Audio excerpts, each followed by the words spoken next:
July 2009 could be heard on at least 800 stations across Canada and USA, and a number of stations across Europe, Australia, Mexico, South America. It also produces a television version of each newscast, which its website says can be seen and heard on more than 250 cable TV systems, mostly on public access channels and on subscriber satellite TV systems, direct TV, blah, blah, blah, blah, blah.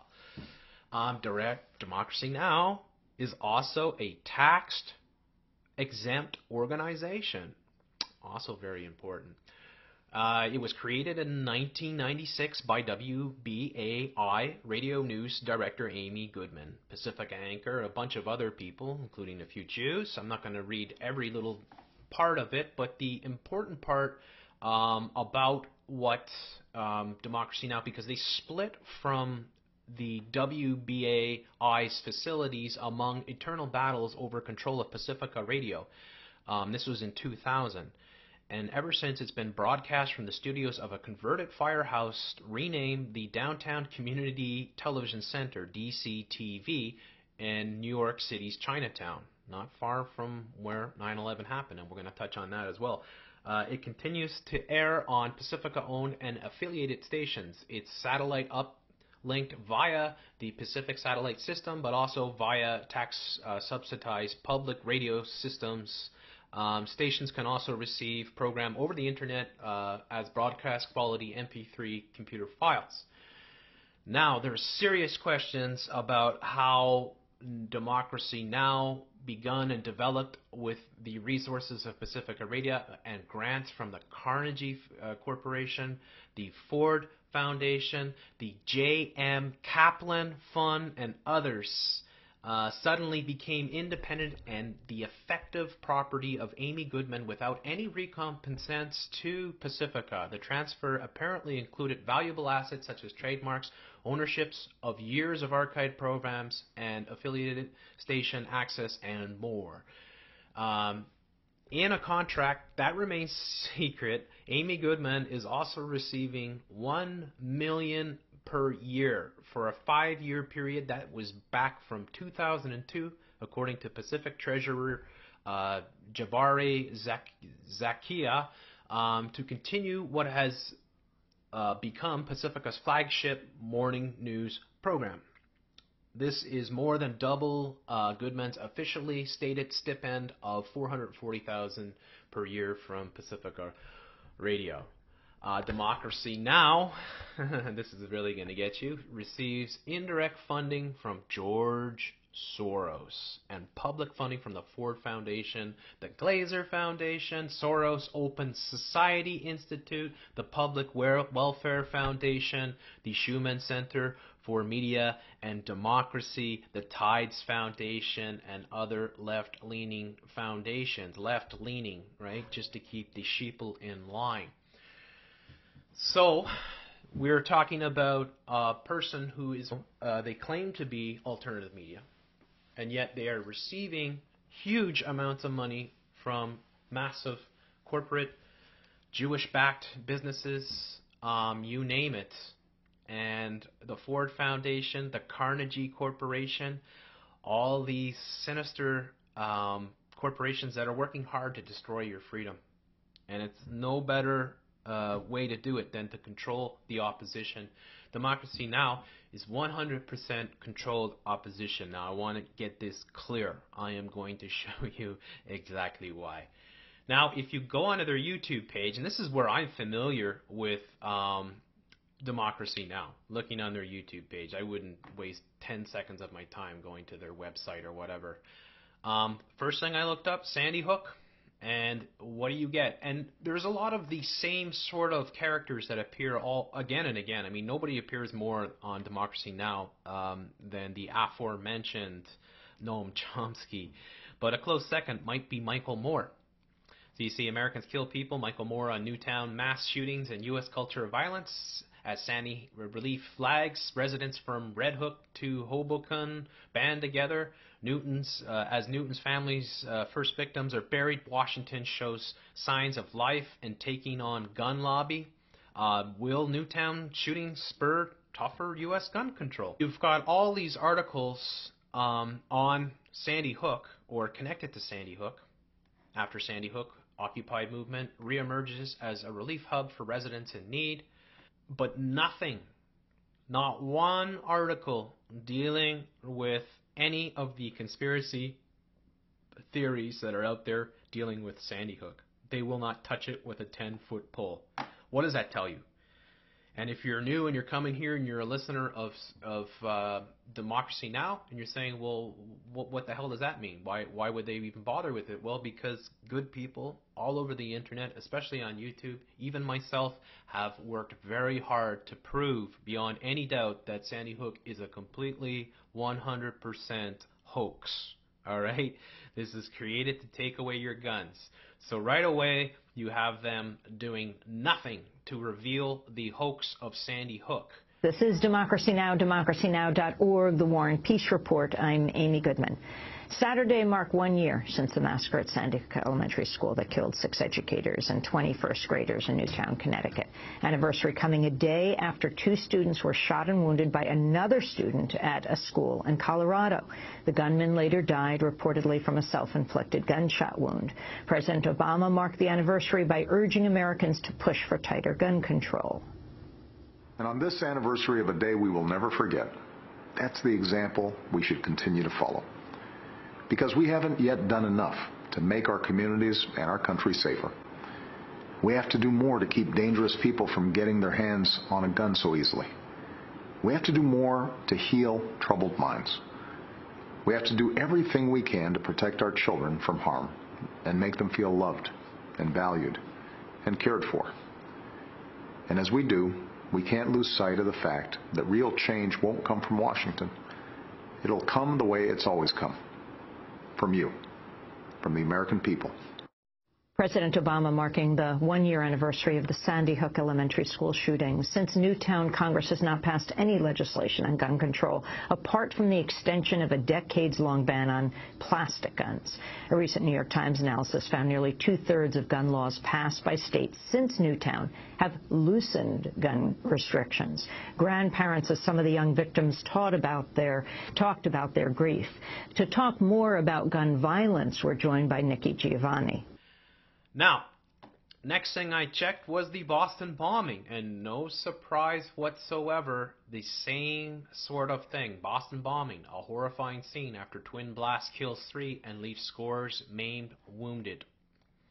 Boston turns to recovery as victims identified.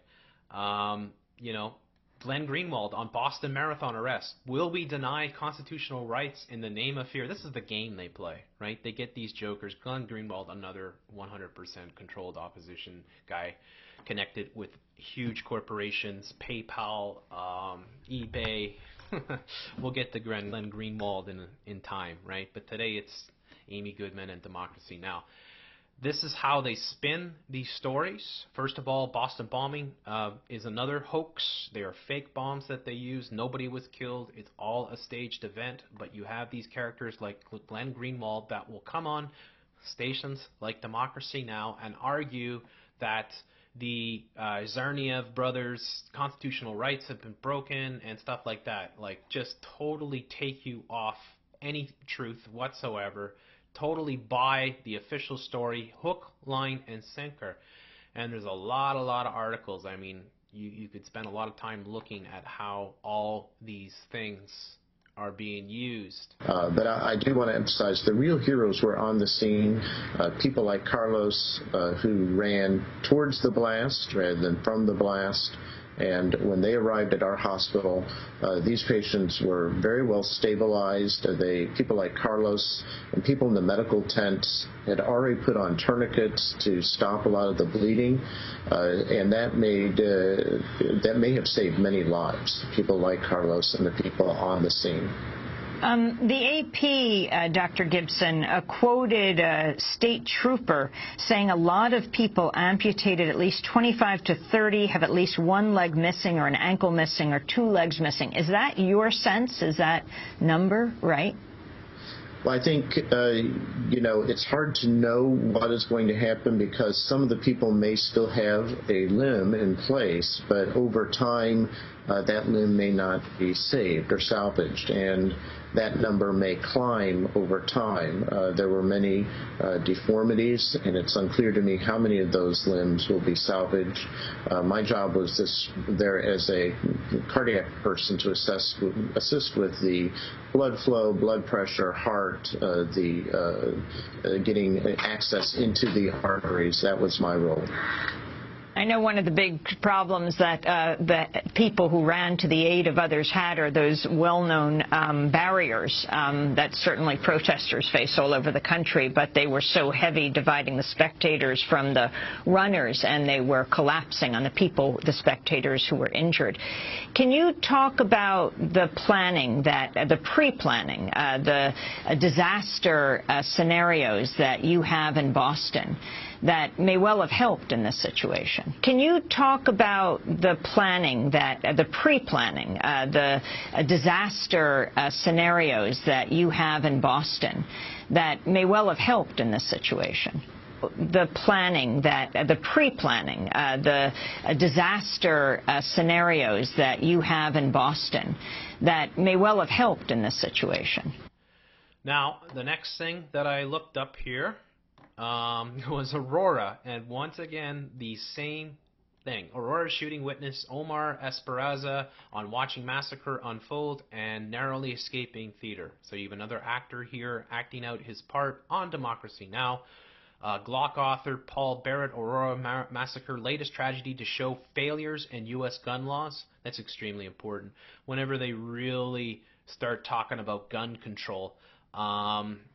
VA Tech survivor recounts 2007 massacre and urges candidates to address gun violence. We know that's one of the big things of the New World Order, okay? Glenn Greenwald, would the Boston Marathon suspects be called terrorists if they weren't Muslim?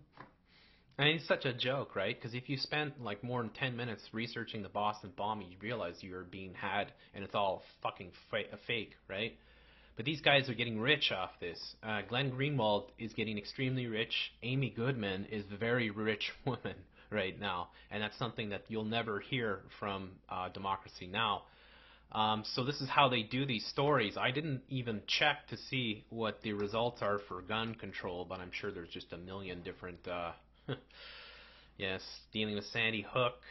Probably Gabby Giffords in here, all kinds of characters, Virginia Tech survivor. They bring in these actors to sell the whole thing. Now time is now. This is genocide for America. Mother slain, Chicago teacher condemns gun violence epidemic. All this, of course, connected to Sandy Hook. Using Aurora, using Sandy Hook, using these things to push the New World Order agenda. This is a New World Order news channel. That's exactly what it is. Here's Gabby Giffords.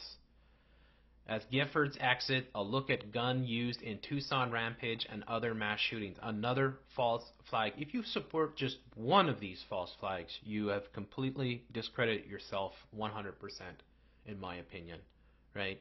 Because you haven't done any work, you haven't done any investigative journalism, you just hook, line, and sinker by the story, or, which is probably much more likely, that you are on board from the beginning, and you know that these things are staged, and therefore you are indebted to support these hoaxes. You get paid by the George Soroses, by the Ford Foundation, the Carnegie Foundation, whatever one of these foundations that support these bullshit leftist liberal scumbags who are selling out, right, for money, obviously, and you push the rhetoric, the bullshit. Here, debate, will Newton shooting spur tougher U.S. gun control? 9/11, right? And I looked actually for 9/11 truth. I guess this wasn't the page that I looked for, but you won't find it. They don't do anything on 9/11 truth. In fact, the only time that I found it was here, this article here, which Michael Moore backs call to reopen investigation of 9/11 attacks. And the funny thing is I went to watch it because I'm like, well, wait a second, are they actually serious? But no, it was all about Saudis and that Saudis were involved, and somehow this needs a new investigation because we have to get to the bottom of the Saudi involvement in 9/11, the biggest hoax ever.